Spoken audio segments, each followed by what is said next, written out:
知唔知賭場最驚你睇穿嘅秘密，其實根本唔係你手風順贏大錢，而係你坐喺度但完全唔急。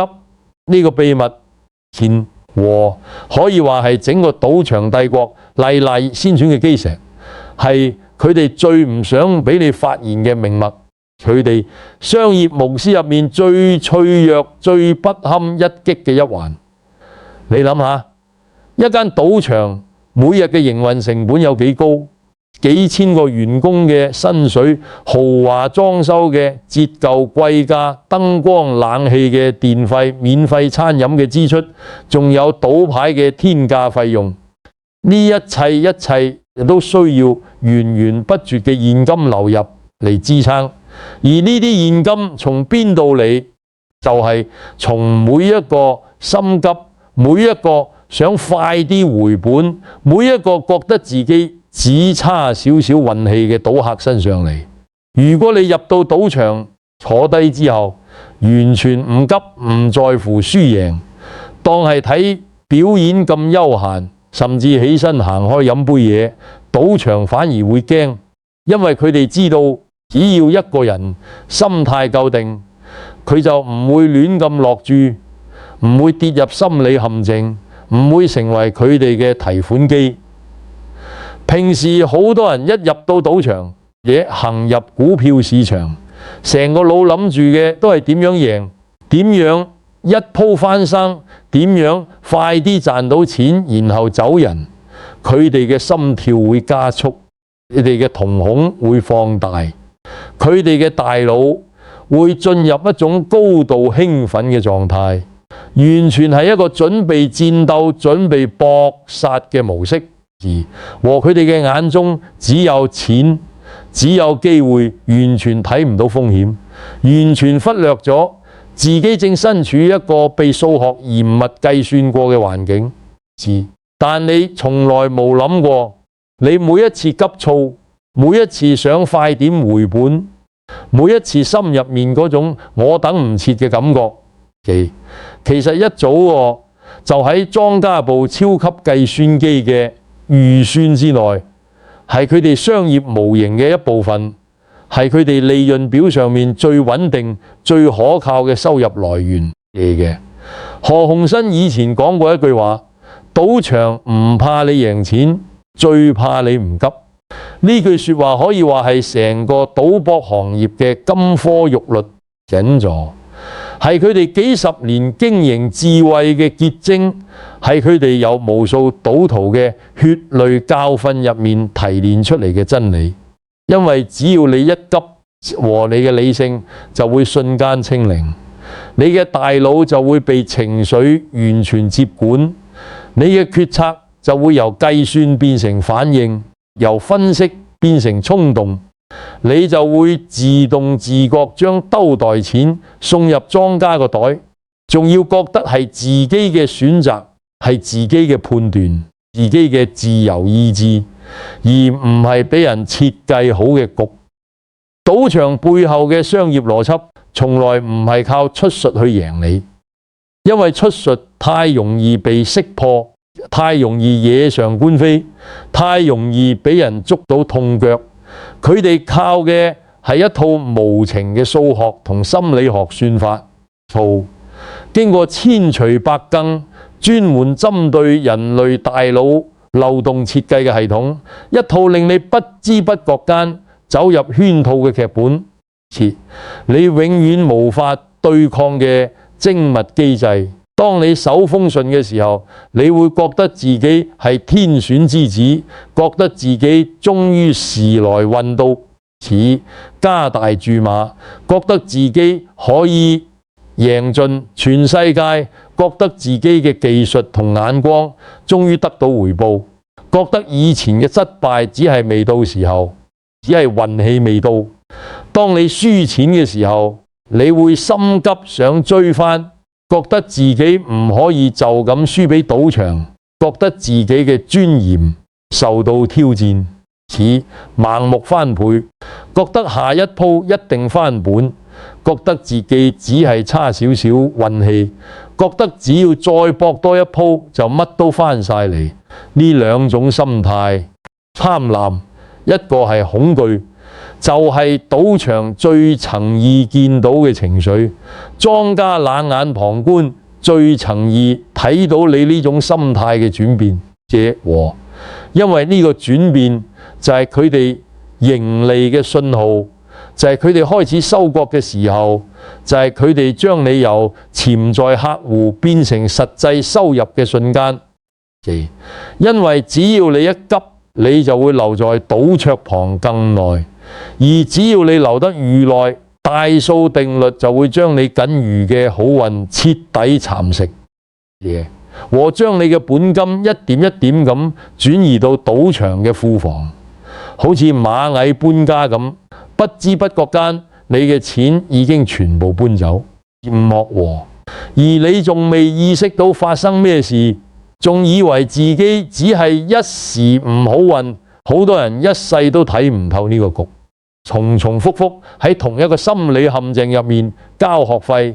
一次又一次咁輪迴，永遠走唔出嚟。由年輕輸到中年，由中年輸到老年，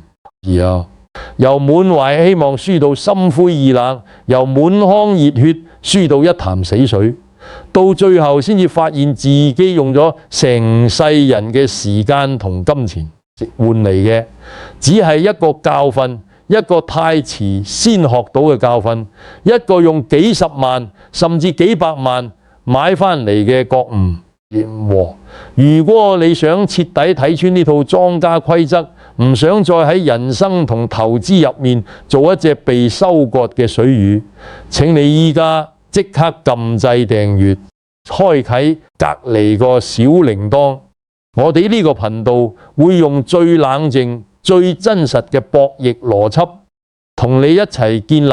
真正嘅富人思維，尋離所有金錢遊戲入面嘅必殺陷阱，等你由獵物變成獵人，由被動捱打變成主動出擊，由輸家變成贏家。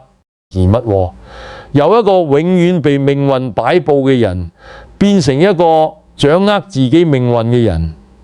要好似職業玩家一樣喺市場入面長期盈利。秘訣其實好簡單，就係將博弈當成一門生意，而唔係一場娛樂，更唔係一場發夢嘅工具，更唔係一個逃避現實嘅藉口。更唔係一個可以快速致富嘅捷徑。職業玩家同普通賭徒最大嘅分別，在於佢哋永遠保持冷靜，永遠遵守紀律，永遠唔會讓情緒影響決策，永遠將風險控制放喺第一位，永遠將本金安全視為最高原則，並且有三樣嘢，佢哋係千祈絕對唔會去碰嘅。呢三樣嘢就係普通人不斷輸錢嘅根源，亦都係職業玩家可以長期生存嘅護身符。佢哋同普通人之間最清晰、最明顯嘅界線，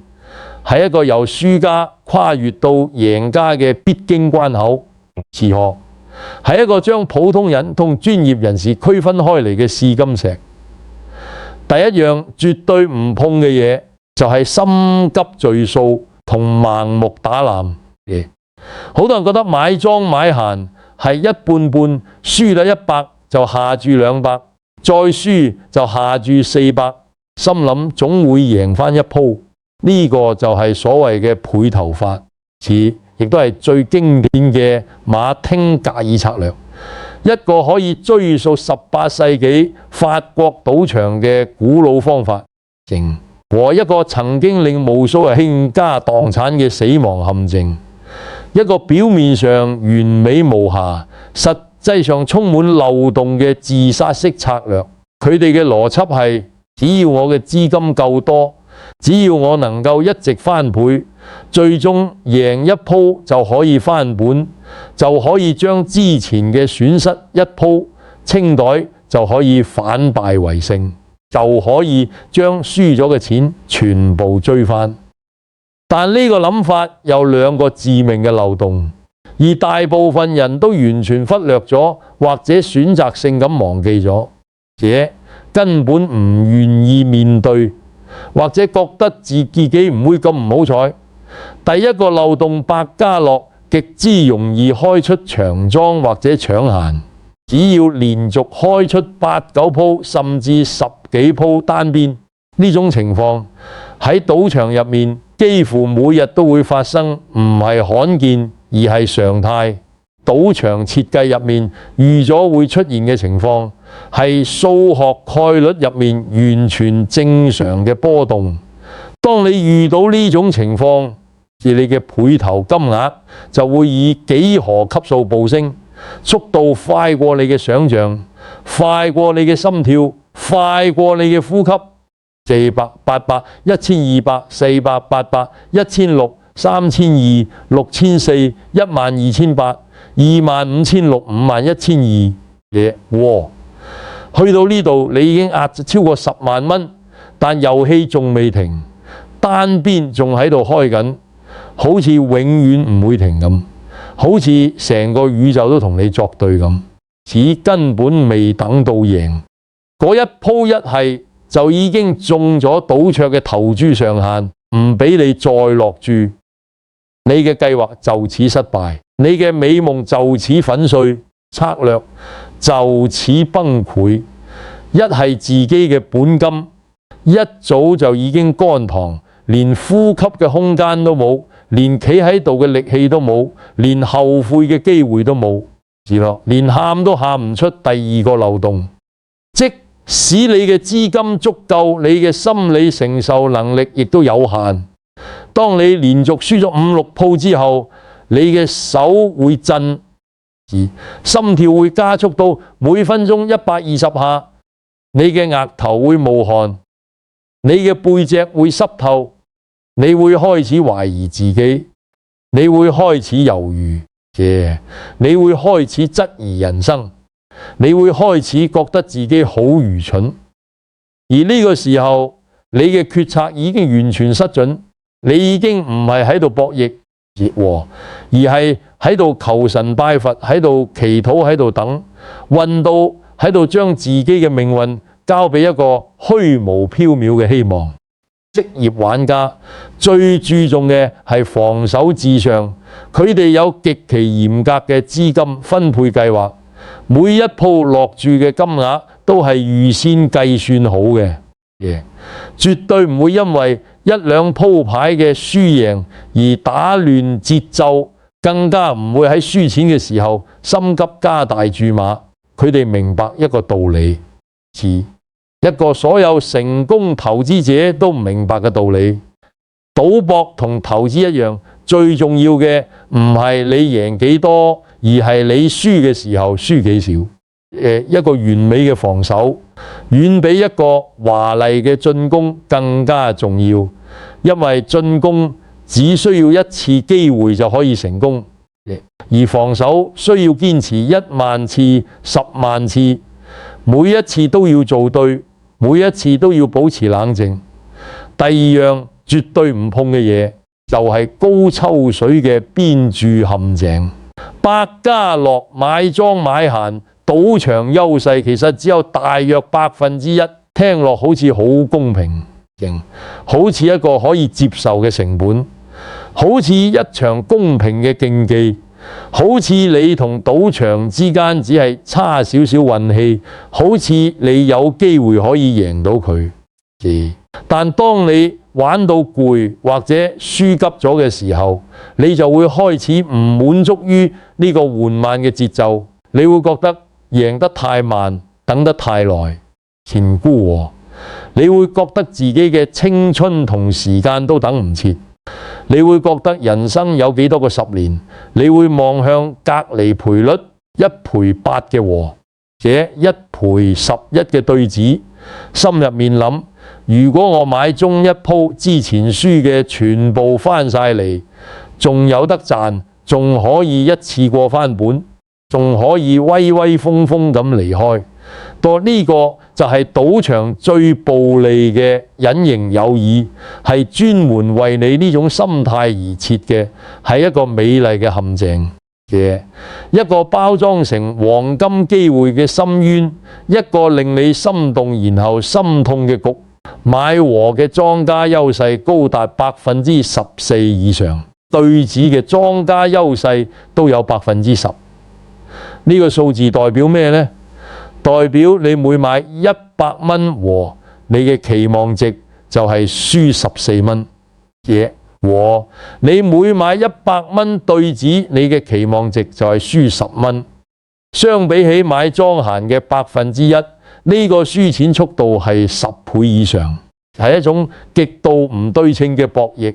係一種你永遠贏唔到嘅遊戲，係一種賭場設計出嚟專門收割貪心人嘅陷阱，似高回報嘅編著，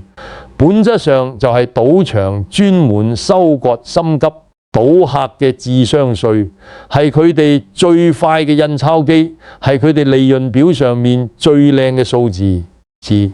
佢哋董事會最容易睇到嘅增長點，係佢哋股東大會上面最驕傲嘅業績。職業玩家行入賭場，對眼只會睇到概率，只會睇到數字，只會睇到期望值，絕對唔會去碰呢絲勝率極低、抽水極高嘅無底深淵。佢哋知道所有表面上嘅高回報嘅背後，都隱藏住一個不成比例嘅低概率，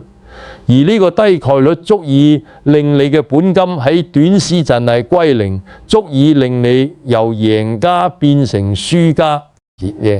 足以令你由滿懷希望變成絕望，足以令你由意氣風發變成垂頭喪氣。第三樣絕對唔碰嘅嘢，就係無時間限制嘅磨爛石。普通人嘅行為模式有一個非常明顯嘅規律，一個心理學家已經研究咗幾十年嘅規律，和一個被無數案例證實過嘅現象：贏咗錢就驚輸返，好快就會起步，走人將注碼縮到好細，甚至直接收工。呢個就係贏就縮，係一種保護利潤嘅本能，係一種害怕失去嘅心理。但輸咗錢嘅時候，就搏條命都要坐到打平先肯走，甚至由夜晚坐到天光，由精神奕奕坐到雙眼通紅，由信心滿滿坐到懷疑人生，西裝骨骨坐到披頭散髮，由冷靜理性坐到瘋狂失控。呢個就係輸就谷，係一種拒絕接受現實嘅防衛機制，係一種不願面對失敗嘅倔強。呢個就係心理學上嘅損失規避效應。你對損失嘅痛苦遠大於對獲利嘅快樂，而且差距高達2倍半。呢個差距足以扭曲你所有嘅判斷，足以令你做出理性上完全唔合理嘅決定。賭場最驚你速戰速決，和最重意你坐喺度磨爛石，因為你坐得愈耐，佢哋嘅數學優勢就愈能夠快忽作用，和佢哋嘅大數定律就愈能夠將你嘅本金蠶食，佢哋嘅莊家優勢就愈能夠累積成為可觀嘅利潤，佢哋嘅印鈔機就愈能夠高速運轉。人嘅精神意志力、計算能力會隨住時間呈斷崖式下跌。心理學研究顯示，只專注超過2個鐘，你嘅決策錯誤率會上升40%以上。呢個就係所謂嘅決策疲勞，沉一個影響所有高壓決策者嘅現象，一個令你不知不覺間失去判斷力嘅機制。當你坐超過2個鐘嘅大腦，其實已經處於疲勞狀態，做決策完全憑感覺，完全靠直覺，完全靠我覺得，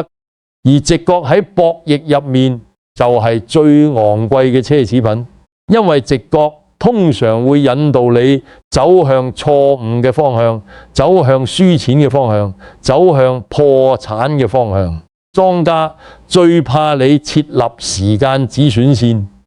因為只要時間一到，你拍拍屁股走人，佢哋嘅大數法則就拿你冇辦法。因此佢哋嘅優勢就無法累積，佢哋嘅計劃就會落空，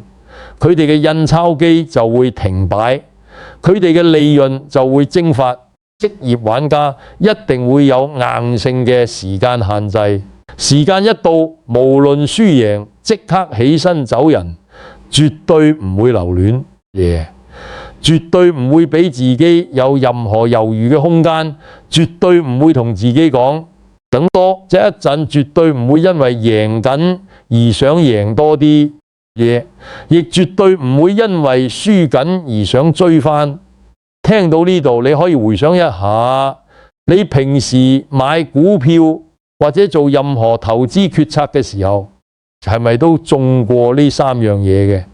其中一樣，你係咪試過因為心急贅數而不斷加倉，結果越陷越深？由微蝕變大蝕，由大蝕變清倉，由清倉變負債。你係咪試過因為貪圖高回報而買入一啲你根本唔了解嘅個衍生工具，結果血本無歸，連本金都蝕埋，連翻身嘅機會都冇？你係咪試過因為唔甘心止蝕而持有一隻股票幾年，結果由賺變蝕，由蝕變腰斬，由腰斬變退市，由退市變一無所有，由一無所有變憤世嫉俗？歡迎你喺下方評論區留言，同我分享你最深刻嘅一次教訓，等我哋一齊交流點樣避開呢啲人性弱點，等大家唔使再行冤枉路，等大家可以用別人嘅教訓嚟武裝自己，等大家唔使親身經歷先至學到嘢，等大家可以企喺巨人嘅肩膀上睇得更遠。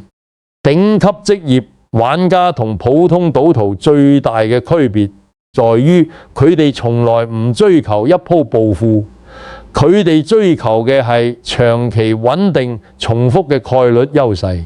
呢個分別就係富人同窮人、贏家同輸家嘅根本分野，係決定你最終財富水平嘅關鍵因素，係決定你晚年生活質素嘅最重要變量，係決定你能否真正實現財務自由嘅核心密碼。普通人望住嘅係眼前嘅一鋪，佢哋嘅視野只有幾分鐘，只有當下嘅刺激，只有眼前嘅籌碼。職業玩家望住嘅係1000鋪之後嘅結果，佢哋嘅視野係幾年甚至幾十年，係一個完整嘅人生週期，係一個由無數小決定累積而成嘅大結局。普通人追求嘅係刺激，係嗰種腎上腺素飆升嘅快感，係嗰種贏錢嘅短暫興奮，係嗰種賭博帶嚟嘅病態愉悅。職業玩家追求嘅係穩定，係嗰種日復一日嘅累積，係嗰種複利效應帶嚟嘅長期增長，嗰種由紀律同理性帶嚟嘅踏實感。呢套哲學就係職業玩家盈利嘅真正必殺技，我稱之為防守至上主義。你要學會將每一次落注、每一次投資都當作係一次精密嘅商業決策，而唔係一場遊戲，唔係一場賭博，唔係一場消遣，場打發時間嘅活動。你嘅本金就係你生意嘅營運資金，係你嘅彈藥，係你生存嘅。根本冇咗本金，和你乜都做唔到，你所有嘅計劃都會落空，你所有嘅夢想都會變成空想。你嘅止蝕線就係你生意嘅安全邊界，係你設定嘅警報線，一旦觸及就必須執行，無論你幾唔願意，無論你覺得幾咁唔抵人，和無論你內心有幾多個理由想繼續坐多一陣。普通人買股票往往憑感覺，聽消息買入之後一跌就心急，甚至不斷加倉攤平本金，最後直接套牢，由短線變長線，由投資變股東，由股東變受害者，由受害者變憤世嫉俗者，憤世嫉俗者變放棄者。呢種做法本質上同喺百家樂賭桌上打濫聚數完全無分別，都係用有限嘅資金去對抗無限嘅波動，都係將自己嘅命運交俾運氣，都係一種不負責任嘅行為，係一種逃避現實嘅表現，都係一種對自己財富唔尊重嘅態度。真正嘅富人思維是只會在概率站在自己這邊嘅時候才出手，